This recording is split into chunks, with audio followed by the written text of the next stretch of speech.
Hola a todos, mi nombre es Ruth Analí Quispe Álvarez, soy estudiante de la carrera de Educación Inicial, segundo ciclo en el Instituto Sagrado Corazón de Jesús. El día de hoy les narraré la obra Crónicas de una muerte anunciada del autor Gabriel García Márquez, así que espero que sea de su agrado y lo disfruten mucho. Bien, antes de empezar a contar la obra, es importante mencionar que aquí no hay ningún misterio oculto sobre quién es el asesino. Es más, desde los primeros capítulos de la obra se nos muestra quién es la persona que matará a nuestro personaje principal y va contando los sucesos que acontecen de inicio a fin. Bien, acá tenemos a nuestro personaje principal, Santiago Nazar. Esa mañana se había levantado a las 5:30. No había dormido mucho, apenas un par de horas, porque la noche anterior se había celebrado la boda de Bayardo San Román y Ángela Vicario, y la fiesta se había alargado mucho. En esa mañana Santiago se vistió de una manera muy particular, una camisa y un pantalón de lino blanco, que era su ropa de gala. No se puso el atuendo de todos los días con los que se iba al ganado que heredó de una hacienda de su padre, porque ese día era especial, era sagrado para el pueblo. Llegaba el obispo en un buque de vapor, aunque ya se sabía que no llegaría al pueblo, simplemente saludaría y daría la bendición de lejos. Bien, hay un detalle muy importante, y es que antes que Santiago saliera de su casa, le contó a su madre Plácida Dinero uno de sus sueños, un sueño muy extraño, y su madre, quien era considerada en el pueblo como una muy buena intérprete de sueños, no tuvo ningún presagio malo, o sea, no se dio cuenta de que se aproximaba la muerte de su hijo. ¿Pero qué soñó Santiago?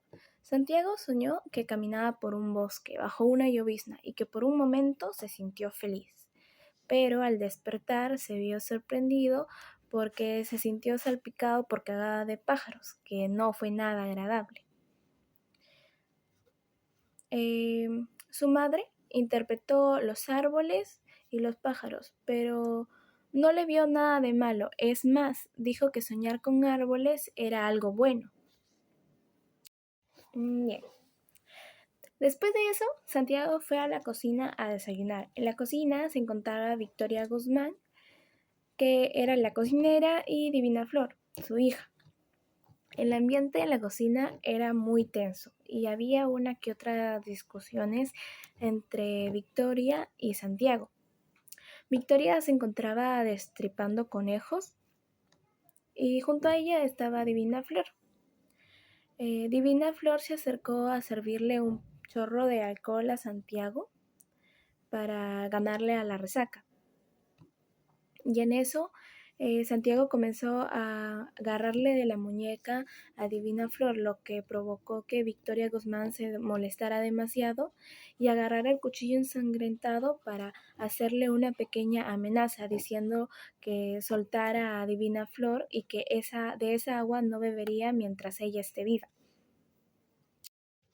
Aquí hay un detalle muy importante que se revela después, y es que Victoria Guzmán ya sabía que Santiago Nazar iba a ser asesinado ese día, pues una vecina se lo había contado en la madrugada, pero ella decidió no decir nada, porque tenía en el fondo un gran rencor contra Santiago, porque no le gustaba la manera en la que trataba a su hija y también por algunas historias que había con el padre del mismo.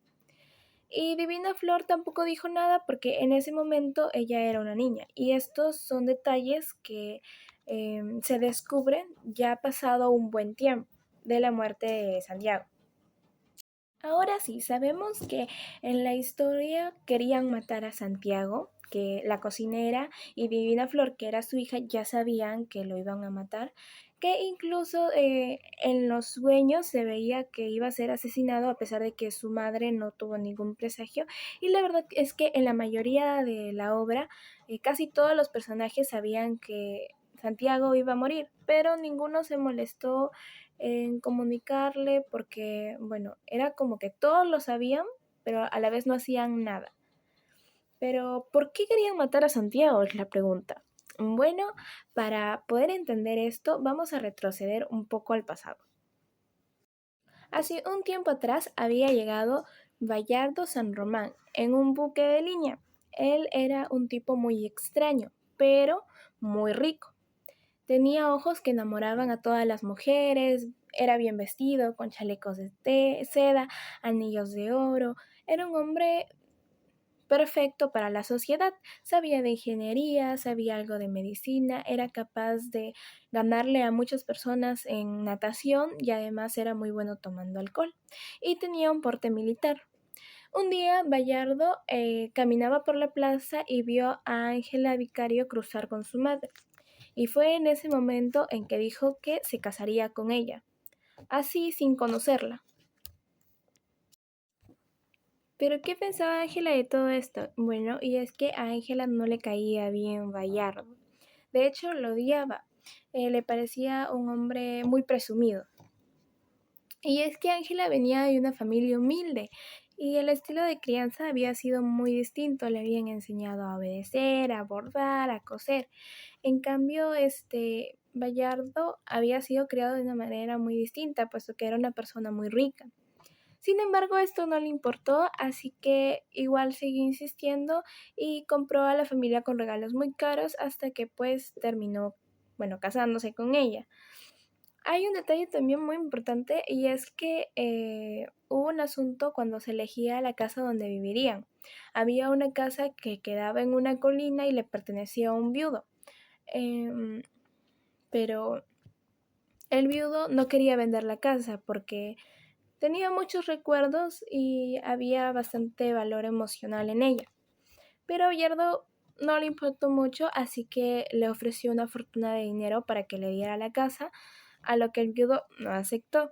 Y después de eso, en la insistencia, le siguió ofreciendo una cantidad absurda de dinero y el viudo terminó aceptando. Pero meses después moriría porque no pudo soportar el peso de haber vendido sus recuerdos.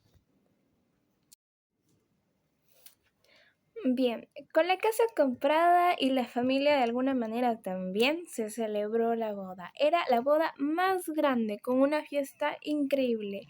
Eh, la mejor vista en la historia de la región. Se gastaron muchos pesos, se trajeron orquestas, se sacrificaron decenas de vacas, cerdos, pavos y el alcohol corría por las calles. Todo el pueblo estaba borracho, todo el pueblo estaba bailando, incluido Santiago Nazar y sus amigos que también celebraban esa noche.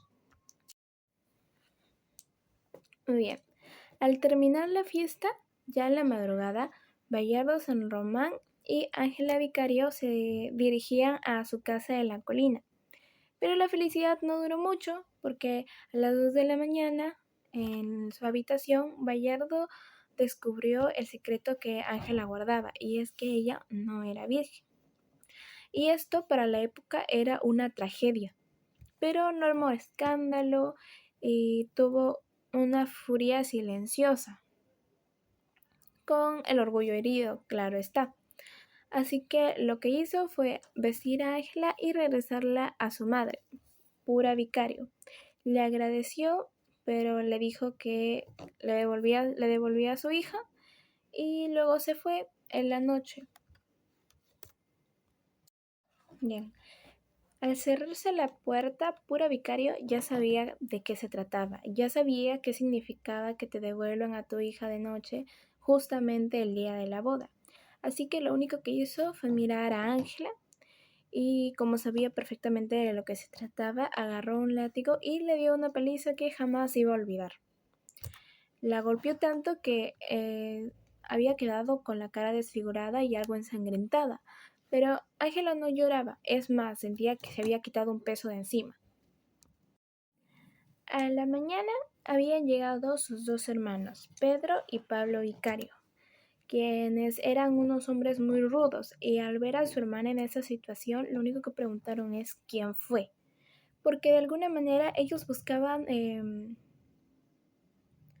honrar o bueno, quitar la deshonra que les había generado a la familia lo sucedido con su hermana Ángel y preguntarle quién le había quitado pues la virginidad y que tenía que limpiarse el honor de la familia con sangre, es decir, que iban a asesinar a esta persona.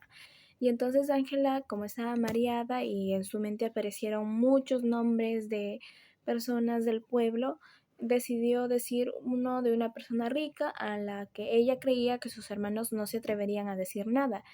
Y sin pensarlo mucho, dijo Santiago Nazar. Y en ese instante el destino de nuestro protagonista se vio marcado. Ya se sabía qué iba a pasar. Lo iban a asesinar. Hay un detalle muy curioso y es que es verdad.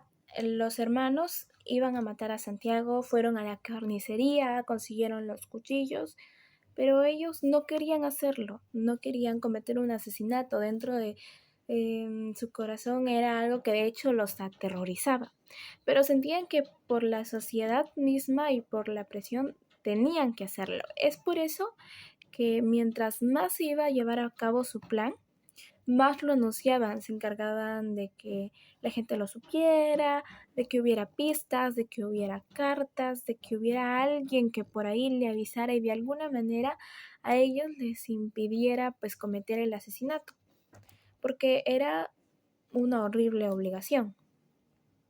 ¿Se acuerdan que les había comentado que una vecina le avisaba a la cocinera que matarían a Santiago? Bueno, aquí va cómo se enteró esta vecina. Y es que los hermanos fueron a la tienda de Clotilde Amerta, que tenía una tienda cerca de la plaza. Y ahí compraron aguardiente y volvieron a decir, estamos esperando que amanezca para matar a Santiago Nasa. Y Clotilde, asustada, fue a decirle al alcalde que lejos de tomar lo dicho como algo serio, no le dio mucha importancia y les dijo que se vayan a dormir y que se dejen de tonterías. Así que digamos que fue una negligencia de parte del alcalde porque en lugar de arrestarlos o mandarlos a la patrulla, pues decidió que se les había quitado las ganas de pelear y volvió a jugar tranquilamente en el club social. Como no fueron arrestados, volvieron a jalar otros cuchillos de carnicería y los envolvieron en periódico. Y estos los tuvieron vuelta en la tienda de Clotilde, en donde esperaba a que Santiago ponga un pie en la plaza para poder asesinarlo. Bien, llegó las 6 de la mañana, justamente cuando Santiago salía de su casa para ir al puerto, así bien vestido, a poder visitar al obispo. Y justamente pasó por la plaza, por donde se encontraban los hermanos Vicario. En ese momento estaban dispuestos a atacarlo, pero Clotilde, quien era la señora de la tienda, los agarró por la camisa y les suplicó para que por favor no le hicieran nada, al menos hasta que pase el obispo. Y fue esa intervención lo que le dio a Santiago unos minutos más de vida. Bien, el buque del obispo llegó al puerto y todo el mundo estaba amontonado en el muelle, agitaban pañuelos, traían gallinas, y es que sabían que al obispo le gustaba la sopa de gallina y las crestas de gallo, pero fue un momento muy frustrante porque el buque del obispo no se detuvo para ingresar al pueblo. Es más, simplemente el barco siguió avanzando y solo les hizo una señal, algo que dejó muy decepcionado al pueblo y bueno, ya era de esperarse porque bien decía la mamá de Santiago, no era la primera vez que ocurría. Santiago Nazar caminó por la plaza para poder ir regreso al centro con su amigo, Cristo Bedoya. Mientras la gente caminaba del brazo, pasó algo muy extraño y muy particular, y es que todos lo miraban de forma muy extraña. Algunos los miraban con cara de molestia, otros lo miraban con cara de lástima, y es que lo que iban a hacer los gemelos se había esparcido por todo el pueblo, todos sabían, pero nadie era capaz de decirle a Santiago pararse de frente y comunicarle que lo estaban buscando para poder matarlo. Pero ¿por qué nadie le avisó? Y es que hubieron bastantes malentendidos. Unos pensaban que todo era una broma de los hermanos Vicario, por ejemplo. Otros pensaban que era un asunto estrictamente familiar, por lo que no debería meterse. Y otros pensaban que como era un hombre tan rico, pues ya debe estar armado y ya debió saber que lo iban a matar en cualquier momento. Cuando en realidad no fue así y nadie de la población hizo algo para detenerlo. Bueno, quien sí hizo algo fue Clotilde, ¿no? Que le dio esos minutos de espera e incluso tenía esa mira de poder ir a decirle a su madre que iban a matar a su hijo. Pero a los finales pues no logró conseguir mucho y sí se llevó a cabo el asesinato. Bien. En el momento de su caminata se despidió de su amigo Cristo para poder ir a la casa de su novia, Flora Miguel, quien ya se había enterado de lo que la gente en el pueblo venía diciendo sobre lo sucedido con Ángela Vicario, y quien muy molesta le aventó las cartas que Santiago le había escrito, cartas románticas, puesto que ellos tenían un noviazgo, deseando que lo matasen y que se deshacieran de él. Porque de alguna manera ella, digamos que creía que Santiago se había acostado con Ángela Vicario, pero recordemos que no, esto no es así porque cuando le preguntaron a Ángela quién había sido, ella se limitó a decir un nombre al azar. Entonces Santiago terminó con su novia totalmente confundido porque no sabía lo que estaba pasando, a pesar de que todo el pueblo ya sabía lo que iba a ocurrir.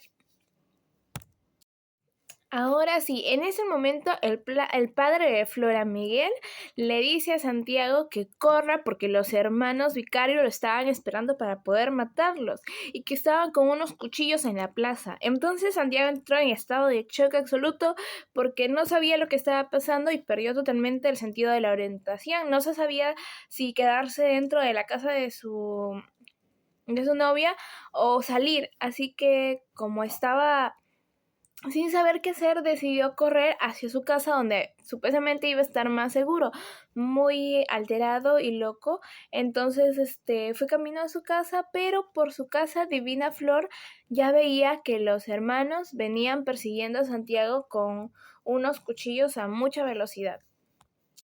La tragedia va en aumento porque mientras Santiago iba caminando para poder llegar a su casa, los hermanos Vicario venían tras de él corriendo. Y justamente cuando iba a ingresar, Divina Flor, quien venía observando toda esa persecución, le pareció haber visto a Santiago ya entrar a la casa, cuando en realidad no había sido así.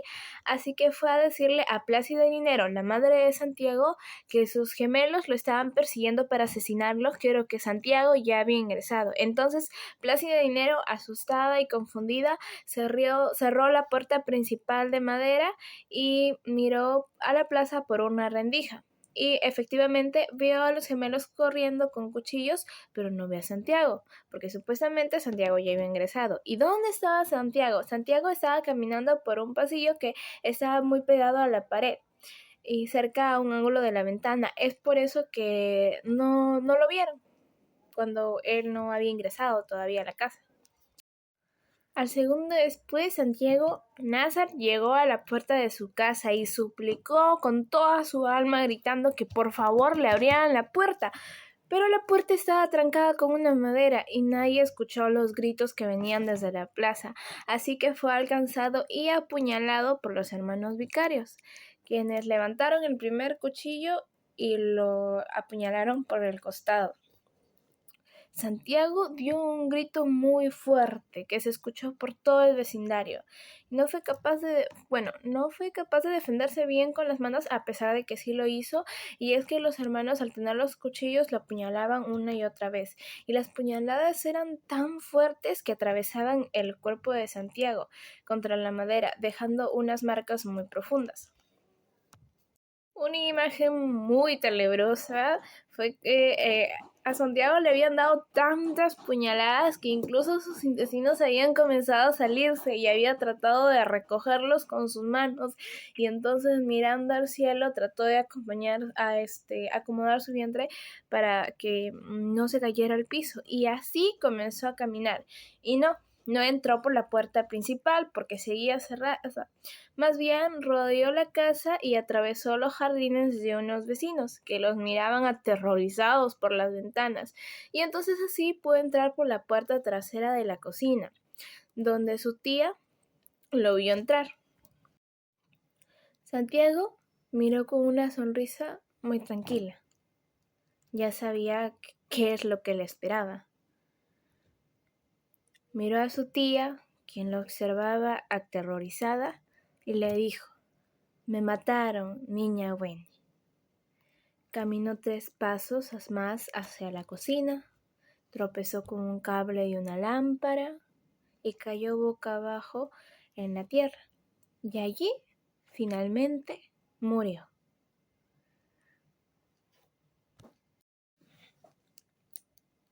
Bueno, esa fue la obra Crónica de una muerte anunciada de Gabriel García Márquez. Espero que haya sido de su agrado y muchas gracias por su atención.